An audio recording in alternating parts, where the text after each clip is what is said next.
I was editing this video and realized that I never properly started it. Rather, I just went to my classes and started filming as I went about my days. So I thought I'll give a little introduction. What you're about to see is me starting a new semester in my MFA program. I'm currently in my second year. I'm taking 2 literature classes and 1 writing class. For literature, I have travel literature, and we're reading one of those books in this vlog, which was an interesting surprise. I didn't know about the book or thought I would really like it, but I ended up enjoying my time reading it. We're also reading Romeo and Juliet because we're taking a Shakespeare class, specifically in the topic of adapting Shakespeare, and we're writing a poem because I'm taking a poetry class. There's a part in the video where I talk about my experience in the MFA program because I've been getting a couple questions about if it's worth it, what do we actually do in an MFA program. So I have a moment of sitting down and reflecting on how I felt coming into the program, what my expectations were, and what my program truly is. Surprising seeing what you think of the program when you are in the outside of it and just looking at it,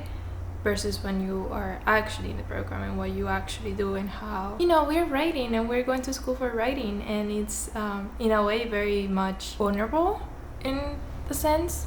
It is definitely an interesting thing to be in a program for writing, in which you are at first going into a classroom with a bunch of strangers and you're sharing your writing, which can be very much personal. Getting such a close attention on your words and your stories and your poems is a very interesting experience. Spoiler, I do love my program and I'm so happy. So this is me about to introduce the chaos of that week. Not chaos, but all my weeks are very much different from one another, and I'm doing always a bunch of different things, always all related to writing, but my routine tends to fluctuate and change, and yeah.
Whenever I have to either write a discussion post or answer to someone, I feel like Carrie in Sex and the City with my laptop and my thoughts on Shakespeare.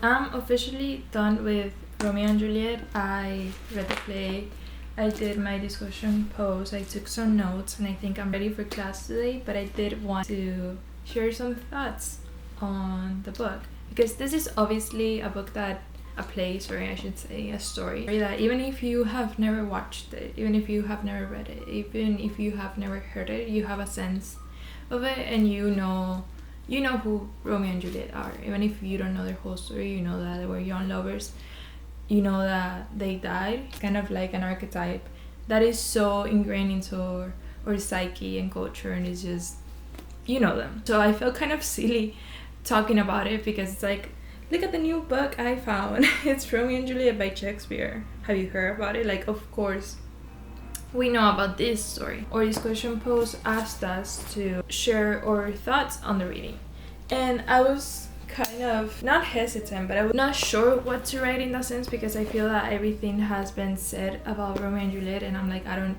know what I can add, but I am happy with what I wrote. Maybe this is just common knowledge to everyone else, but I wanted to share 2 things that I found. Let me know what you think. So the first one is, I wrote, "It has been a long time since I last read Romeo and Juliet, and coming to the page, the most vivid thing I remember about the play was that even the people who have never read, watched, or heard the play know. Two young star-crossed lovers face a tragic death because they can't be together since they are from enemy families. And in a way, that being the thing I remember the most reinforces the perspective I had this time while reading the play again. It feels as though in the play Shakespeare takes the private and makes it public. Young love, lust, heartbreak, defiance of family norms, etc., and places them on the stage for people to watch in community and see, not only on the stage but also in their neighbors' eyes across the theater, someone who's also moved by love in the same way they are." Oh my god, so many typos. "My you standing on the pit look up to one of the galleries and see someone in a higher social standard hurting by the same impossibility of Romeo and Juliet's love in the same way that you are." I think in this way Shakespeare was stripping away socialite ranks from people and showing that at the core of it we all long and yearn for the same thing. So that's my first thought. And then my second one is the play takes place in Verona. I know this, of course, but it stood out to me that in class the professor explained that Shakespeare was very careful in his writing. Placing his story in Verona feels like another cautionary move, because this happens elsewhere. It gives the audience the safety distance to laugh along. It also grants some grace towards the lovers, who could have been heavily judged by the audience in how they are persuading their love in secrecy away from all institutions in clandestine marriage. Shakespeare's use of the young lovers in believing that they can shape a future of their own feels to be hinting at the possibility of that ideology being applied to other themes like politics and religion. If two young people can break away from the social conventions and create a love of their own, why wouldn't that apply to other aspects of society? Could people break away from the institutions that control them and create a new England of their own? The ultimate tragedy of their love also feels like a safety measure. This will shall serve for sweet discourses in our times to come. Quote Romeo. I think this time around, me being 23, I'm looking at the play from a more political lens than I did the last time that I read it. I don't even remember last time that I read it. I think I must have been like between either 19 or 20. So either 4 or 3 years ago. I was looking at it from a more romantic lens, and now I'm taking into consideration the time and the audience to which this play was staged. Of course it feels very old and very from another time, because it is, and nowadays we're more open to things, and even that it has like a fine line, because we have seen, especially in the US, with late night shows that have been muted because of a joke that they didn't love, and then thankfully that coming back on. But like, there's a fine line of what you can say and what you cannot. To us in here, it's very much apparent in the way that everything is being written and kind of the curves that it takes to say something, although he was pretty loud spoken in his writing. I think there are a lot of times where I'm like, did you really just say that to this audience in this time? But he was very smart about it, and that's very admirable. Now, for some reason, reading into it in a more political way. It might be the Times, it might be 5 stars. It's just beautiful. Oh, and the other thing, I was reading this while listening to Folklore and Evermore. Dare I say, the best literary experience I have ever had.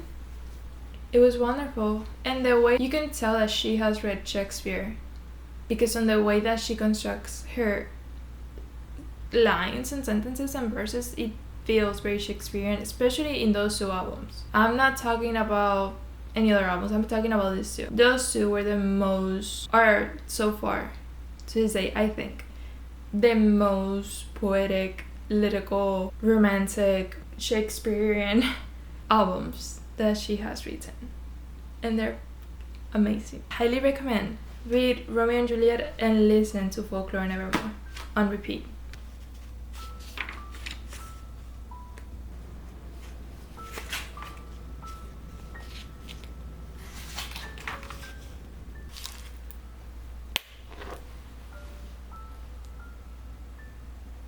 Also, I should say how special it is to me to being able, one, to read the play and understand there are a lot of things I don't understand, but like understand the play as a whole and a lot of lines, and seeing also that I'm understanding more than the first time that I read it, but also being a class of Shakespeare and creating thoughts about Shakespeare and sharing them and talking about them. Being a bilingual person whose second language is English, like that to me feels very special. It feels, the first time that I was able to read Jane Austen and understand it felt so special to me, because the first time that I tried to read her, I did not understand anything. Then a year after that, I tried again and finally understood her, and that to me was the most special experience. And it feels, I'm feeling a similar feeling today with Romeo and Juliet. Not that the first time that I read it didn't feel that, but like I feel the first time that I read it, I understood what was being said to me, but I didn't understand the weight of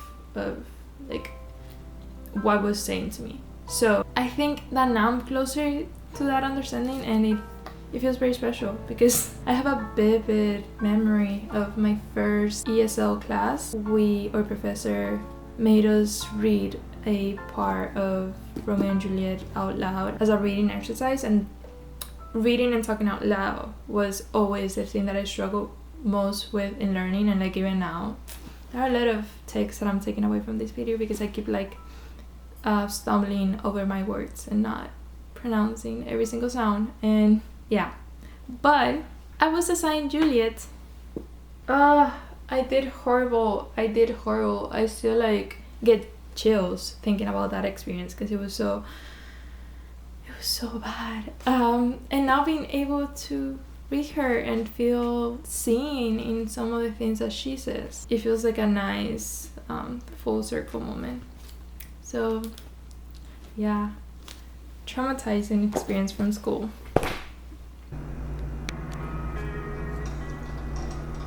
Father, what news? What does the princess do? A gentler judgment vanished from his lips. Not body's death, but body's banishment. Huh? Banishment? Be merciful, say death. For exile hath more terror in his look, much more than death. Do not say banishment.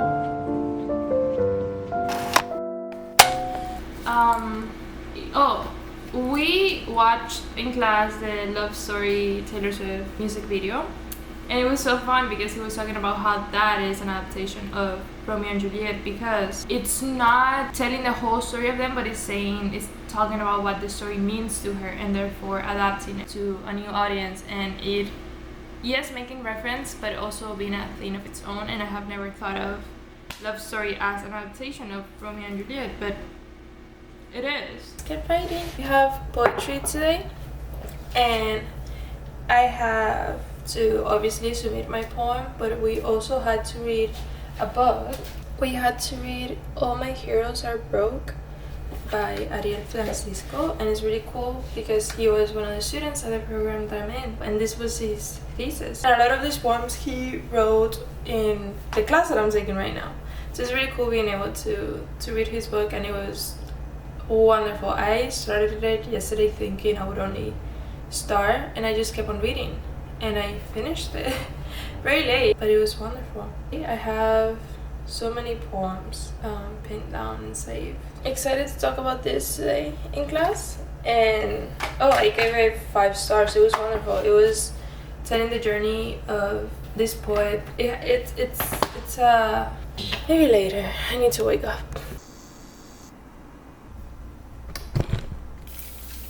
Don't mind the hair. This is my little trick to a blowout look, but just doing the front pieces. Let's get ready for class. I finished my poem and I feel really good about my poem. And that's kind of something that I want to talk about. Last year for me, this poetry class with this same professor. Okay, tangents already. One of the best things about my program and one of the things that makes me the most happy to be in my program is the faculty. We have brilliant writers, brilliant professors, brilliant humans. They are so kind and they are so, like, I could not have asked for a better faculty board of professors. But to me, what happens personally with such amount of brilliant people is that then I get terrified about my writing. And I know that they're not, like, it's a me thing. It's never, like, I have never had a experience that from them or something like that could have made me question myself, but it's like it's an internal thing of confidence, I guess. But I finished my poem today and I was reading it over and over to myself, not because I felt like something was missing or anything like that, just because I really enjoyed my poem. Like, I really like this poem that I wrote. I'm very happy with it and I'm very happy with the writing process of it all. Like, I'm just genuinely very happy and excited for this poem. And that is just something that I hadn't felt in a long time, or at least not to this degree of, I don't know. I feel when you start writing, it's easy to fall in love with your writing because you don't have much experience with writing yet, so everything that you make, it's surprising and new, and just like, it's easy to believe that that's the best thing that you have ever written because there's only so much history of things that you have written. The idea is it's to not compare yourself, but we, like, for our reason, we're taking literature classes as we're taking writing workshops. Like, you need to read what's out there to find those invitations and to learn the practice in that way. So it's not necessarily you comparing yourself to, like, Jane Austen, but you might have read something that Jane Austen did and you might want to replicate that in a way that feels true and honest to you. So you're learning from Jane Austen, but, like, it's very hard to go from a Jane Austen passage and then return to your own and feel just that is as great. Not that you're trying to ever be as great as her. I don't know, there are a lot of elements that can play into how you view your writing. And last year for me was, now that I'm looking back at it, like this time last year, it was kind of it was slightly heavy because it was my second semester in the MFA program, my first year. Each year has 2 semesters. So I wasn't exactly new because I have already taken a semester. So I didn't have, I guess, that safety code of being kind of oblivious to writing in the sense of, I truly believe this is really good. I didn't have that anymore. I think that was a bell that I came in with my undergrad writing and feeling, you know what, like, the poems that I'm writing are actually good. Like, I came in with that, and that was quickly, like, unveiled for me of just the greatness that I had in my surroundings of being in the program, both from professors and classmates. So that went kind of like a little down road of telling yourself for the first time, oh, like, it's not that my writing is bad, it's just that it isn't as good as I thought it was. And again, this is all personal. Some of my classmates or my professors might read my work and tell me, Camila, that is actually really good, or we actually really like this, or this is actually really strong. But all these perspectives are from my head and how I'm navigating the program, which I think it's also important to have in your mind, that both is your mind for the good and the bad. So it's your mind, and you might be feeling extremely anxious about something that to others it's not as bad, but it's also take a little bit of grace that you are navigating that time with your mind and feeling that anxious about that thing. Anyways, long story short, I didn't feel all that confident in my writing, and it was kind of like learning to write again. It was never like enforced upon me, your writing doesn't work, you need to change it. It was never that, but it was just me growing, and like, I think that's a good thing. But at the same time, growing can be uncomfortable, but again, I hope I can always grow, and I can always go through that process of feeling uncomfortable to get better at things. So anyways, that semester was rough.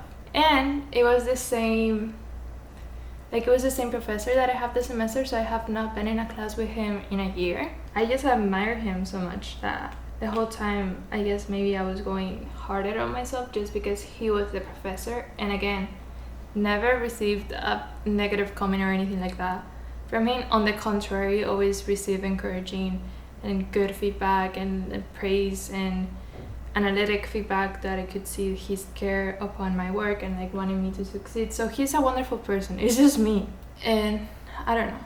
Anyways, that was a journey, and I left kind of like I came in with my ideas so clear, and I left with them being so all over the place and not really sure what I was doing.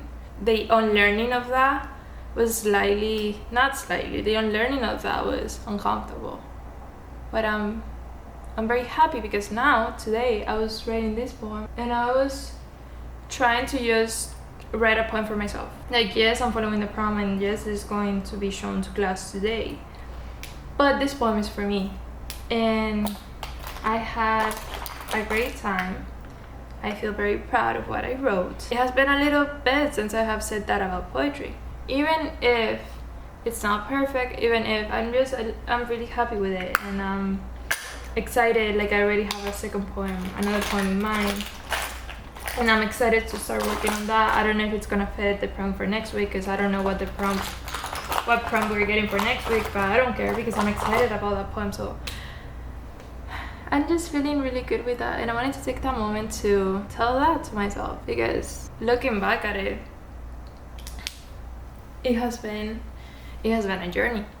So I'm very happy that I also found again it's done. I need to buy a new one, but I'm still holding on to it. My Urban Decay this is so silly. My Urban Decay water eyeliner in like a chocolate tone, and I used to be obsessed. Like, I could not leave my house if I did not did my waterline eyeliner. Cute. Oh, I want to talk before I leave about poetry book that we had to read for today. And I was trying to talk about it this morning, but I was too sleepy to give my thoughts on it. So let's just gonna pretend that I never spoke about it and we're here now for the first time. All My Heroes Are Broke by Ariel Francisco. It was a 5-star book. I love this poetry collection. It has 2 sections. And the first section is set in New York, and it's a lot of poems about New York and life in New York. And then the second part is set in Miami. And yeah, it's also pretty much about Miami, but there was something about the New York section that felt so alive, and I loved it so much. He's really good at taking a common image of a place. So in one, he's talking about pigeons, and just presenting it to you as you're seeing it. Of course you're seeing it, that's such a common image, of course it's there, and then twisting it into a life reflection that is so profound and so surprising with the image that you were first presented, because you're not expecting that turn, and suddenly he finds a way to do it, and in a very natural voice. It does not feel forced. It just feels like that is his brain, and he's just brilliant. And I'm so excited. It's been a little while since I have read a poetry collection that I have been like so moved by and so in love with, because this is something that I always say, and it's that even though I'm doing poetry and I really love writing poetry is not the genre that I reach the most for when reading, because I just love prose for reading, and I love novels, and I also love poems, but there's something about a novel that I just adore. And this is bad on me, because if I want to write a poetry collection, I should be reading more poetry so I could be learning more about the craft instead of reading fiction, which I'm also writing, but you know, it's a balance. Someone on TikTok was asking me if it was worth it going to graduate school for writing, doing an MFA. And so far for me, it has been the best experience for me as a writer, me as a human, me as a student. I also love school. I love academia. I love being in classes. I just love learning. And And I'm my second year, so that's halfway through the program. It's 3 years. And I'm already sad that is not ending. It's not ending yet, but it's coming closer to the ending. Like it's getting closer to the ending than to the beginning. And that makes me a little bit sad because it's also, I think, my program.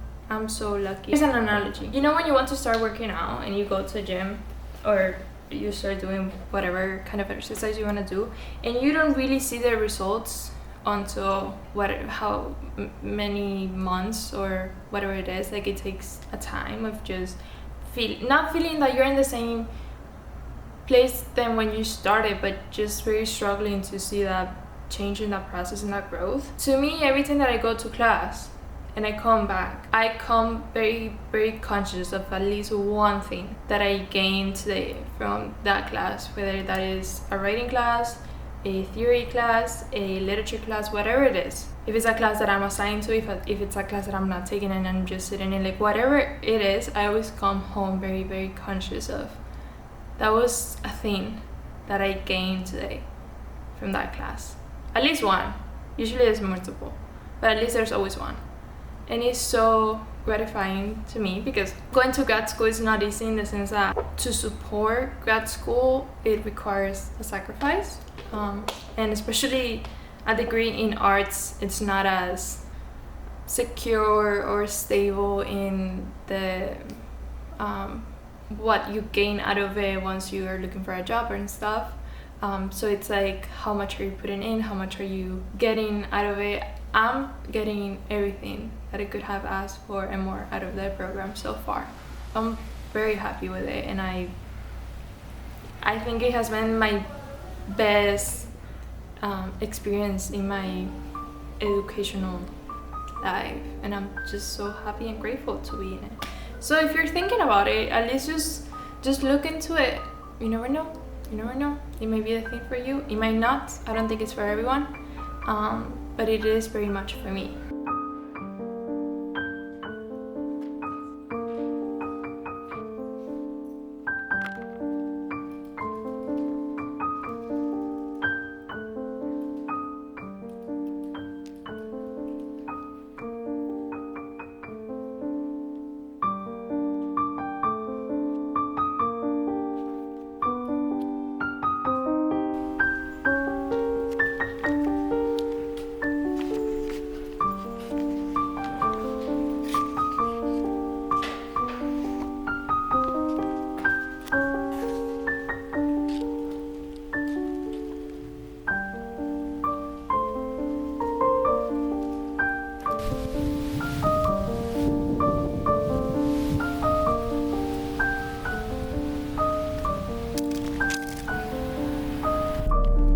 Hello, good morning. It's currently, good afternoon. It's currently 12:30 and I just finished at the library. I think that was very, very helpful. I woke up early this morning and I finished reading what I had to read for Robinson Crusoe. I have my travel literature class today, and this book has no chapters. That's been my only complaint so far because I don't like stopping mid story. I like reaching like a certain pause, and it doesn't really even have section breaks. It only has paragraph breaks, so it never really stops. Our guidance as to where we needed to stop is when he finds the footprint on the sand, and then I reached that this morning, which the way that it was written, it was very surprising. Like I was not expecting for it to happen when it happened, so that was nice. But I wasn't sure how much past that should I keep reading. Like, is it just happened and I just stop, or should I read a little bit about his impression of it? I read a little bit about it and then I just stopped. I was doing that this morning, and I wanted to go through all my annotations and like write more thoughts, tap them to have things ready to speak today in class. And I was going to do that at home, but this library, I'm so fortunate that my local library is so beautiful that I told myself, let me just go there. And what happened is that there was a quote that it reminded me of naturalism. Nature remind me of a movement of natural thinking. So I Google, because I know that this book is written in the Enlightenment period or the Enlightenment age, but it's very early into that age. So I was interested in what happened before Enlightenment, and I found out it was Renaissance. Like, what happens to me in history is that I have some notion of these concepts, some more than others, and I found them really interesting, but it's hard for me to put them in a chronology in my head. So I'm always constantly have to look up dates and like asking the dumb question of what came before Enlightenment, Renaissance. So I was like, okay, let me understand Renaissance and then read about Enlightenment, because the things that Daniel Defoe would have read or known or just be on his radar would be Renaissance ideas. So I was looking that up, and then in Renaissance I found humanism as a philosophy and how it had roots even before Renaissance. So I was reading about humanism to then read about Renaissance to then read about Enlightenment because of one quote in here. But I have a lot of fun. I love reading and learning about history. So I was having the time of my life. But basically, the idea that humanism was proposing is that man, or in this case human, is the center of his or her universe. So, and this is where I had the question. I was thinking, okay, is it taking religion away? Because I know that before religion was kind of the canon of people's lives and society and kind of what you used to rule your ideas and actions out of. And it's not that it's taking it away, it's just that it's viewing it from a new perspective. Because before it was got Roman Catholic ideas of Christianity, and then comes the Protestant Revolution, and they're saying that maybe the practices of the church don't align with the Bible. They want to break away from it, and they create a new form of Christianity that becomes Protestantism. Hope I'm pronouncing that right. And that is, I'm not really sure what that's doing, but it all comes to the idea of we gain from art, for classical, for all these things that put kind of the human in the center of the table, and we study things around them, which, funny enough, then led to Romanticism, which makes so much sense because I think those are more romantic ideas. No, I'm lying, wait. That was Renaissance. That then led to Enlightenment and then to Romanticism, but I couldn't help but think of Romanticism when I was reading about Renaissance. So I think that's pretty cool. It's fun when we have the time and distance of like me right now looking back at thousands and thousands of years and seeing this is the pattern of thought that a whole community was having and how their ideas change. And I personally feel that whenever we change an era, it's usually because we kind of want to do almost like a rebellion from something. So we have been too romantic, so we switch and we become more analytical. Or we have been too analytical, so we switch and we become more romantic. And then I knew of this person's existence. I didn't know much of him. He was a poet. His name was Francesco Petrarca, but then it was Anglicized to Petrarch, but he was Italian, and I'm gonna go with Petrarca because that feels closer to my tongue. But amazing poet and writer and philosopher, and he is regarded as the father of humanism, or that he was very passionate about learning about classical art. It says that the more that he learned about classical art, he began to venerate that era and rail against the limitations of his own time. Though he felt he lived amid very and confusing storms, he believed that humanity could once more reach the height of past accomplishments. So he was hopeful for, if we go back to these things where art was important, where humanities were important, where they kind of even like blend themselves in like art, architecture, and science study together. Like if we go back to that, we will be great again, which I thought that also feels very contemporary. I think maybe not for the whole age that we're in, but like for a portion of it, including myself in that portion, it feels very much truth and relevant. And now I want to read him, because one of the things, and I think this is very beautiful, his major work that we remember today and we keep on studying is a poetry collection of sorts, of sonnets, which the way he helped make the form popular even before Shakespeare, which I did not know. But going back to him, he has these writings about a woman named Laura who he felt in love with, and they didn't really have a relationship. I think I need to look more into that, but he just kept on writing all these love poems to her his whole life. And that's the thing that we hold on to as his writing important. He's such an important writer, and this is the thing that we hold on to: love. His writing of love. Isn't that beautiful? I want to buy the collection of the writing already. I put it on my car. I saw that Blackwell's had it. I'm gonna get it. So I'm gonna go home now, finish some thoughts, because I ran out of the tabs that I use. I'm so excited with my classes this semester. I'm so happy.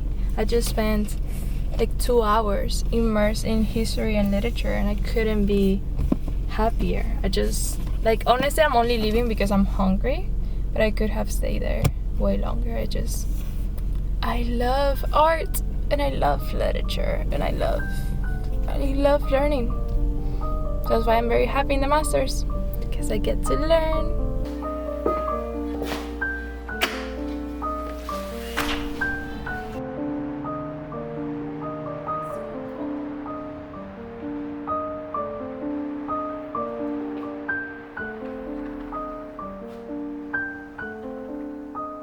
I really want to be able to, in future years, to say, oh, I wonder how I felt while I was 23 and in a creative writing program, and be able to just click play and watch this.